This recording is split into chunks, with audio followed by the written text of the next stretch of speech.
વાત કરીએ વલસાડની તો ભિલાડના તળાવમાંથી શંકાસ્પદ હાલતમાં મળેલા યુવતીના મૃતદેહનો મામલો, જેમાં યુવતીની હત્યા મામલે પોલીસે 2 આરોપીઓની ધરપકડ કરી છે।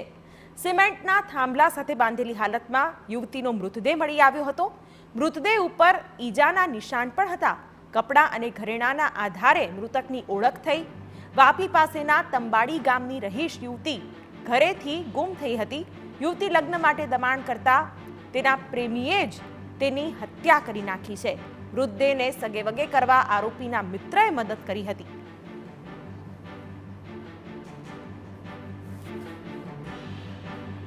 અજયના કહેવા મુજબ આરોપીને જે પ્રાથમિક ઇન્ટ્રોગેશન મુજબ મંજુલાબેનને એમની સાથે રિલેશન હતા અને એમને મેરેજ માટે મંજુલાબેનને આગ્રહ કરતા હતા। એનાથી કંટાળી જઈને એણે મંજુલાબેનને 31મી તારીખે ત્યાં બોલાવ્યા હતા। એમની સાથે એણે ભોજન લીધું હતું અને ત્યારબાદ આ તળાવની પાછળનો જે એરિયા છે, સ્મશાનની આસપાસનો એરિયા જે ખાલી અને નિર્જન એરિયા છે, ત્યાં એમનું મૃત્યુ નિપજાવી દીધું હતું મોઢું દબાવીને।